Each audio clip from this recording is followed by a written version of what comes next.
I'll be telling the story of the white snake.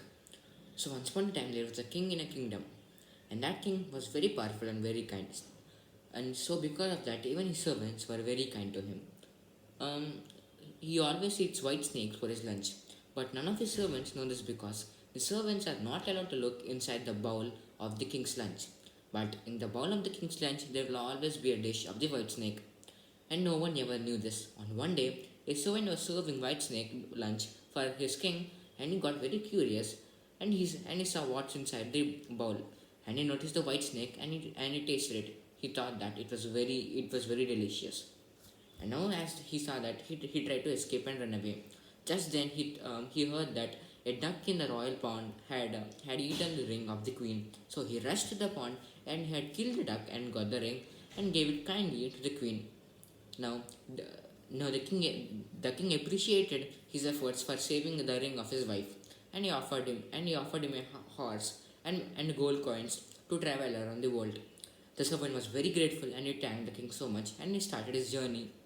And he traveled so much in the world. Soon he came across a pond in which there were three fishes stuck on a leaf. Now he was very kind that he actually got down from the horse and let these three fishes free and saved their lives. And those three fishes said, thank you so much for saving us. When our turn comes, even we will do our best to save you. And then he continues his journey and comes across a line of ants. These ants were trying to cross the road from the morning, and no one ever let them to. But this kind servant has stopped for the ants to cross, and now he continued his journey, and now he met three ravens which were very hungry, and mainly he was in a forest which was again in the middle of nowhere. But still, he sacrificed the horse for the ravens to eat, as the ravens were starving and they had nothing to eat. He did not think about himself. He was not selfish at all. He showed his altruism, and he helped all the three young ravens. He continued his journey without any vehicle, and he was very tired, but he soon reached the kingdom back. Now there was announcement. Now there was an announcement for the marriage of the princess in the kingdom. Um, the kind servant fell in love with the princess as soon as he saw her. Now he wants to marry her, but for that he needs to go through a impossible challenge.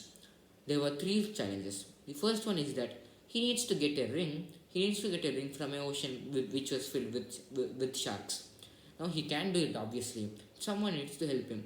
So the three fishes came out of the water, which he helped first, and they helped him back and they gave him the ring. He took the ring and gave it to the princess. The princess was stunned but not satisfied, and she was angry because she does not want to an unworthy servant. That's what she thinks. And now he moved on to the second challenge, which was to collect. Um, Now he moved on to the second challenge, which was to collect thousands of grains spilled over the lawn by the morning and set them up in three sacks. Now he tried his best, but he was not able to do it, and he fell asleep in the in and he fell and he fell asleep during the night. Now, the next morning when he woke up, he saw that the three sacks were filled up by grains. He was very curious to know how this happened, and only then a line of ants came out of the bush and said that they were the ones who did the work. They said that they showed their gratitude towards the kind servant for helping them in the past. Now, again, the princess was very unhappy and was very angry with the result.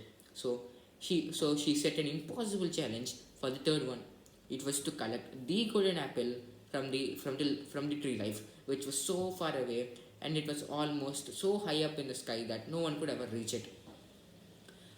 He started his journey, even though he actually knew that he could not achieve, and he thought that he would lose the princess, but he still strived for it. But his attempts were futile, and he got very tired, and even his shoes were worn off for walking such a huge distance. He got tired, and so he took some rest. While he woke up after resting, he saw that there were three ravens in front of him who helped him. They did a huge help, and they gave him the golden apple by flying to the tree of life. He was very grateful to the young raven, but the raven said, "Oh, don't be thankful to us. We are the ones who should be thankful to you for saving us from starvation." The kind servant was very happy with all his past deeds, and he moved on to the princess. He showed the golden apple to the princess, and the princess was now happy and knew that and the princess knew that I should not discriminate I should not discriminate poor people, and even they are worthy, and even they have many talents. Now both of them got married, and from then they lived a happy life. Thank you.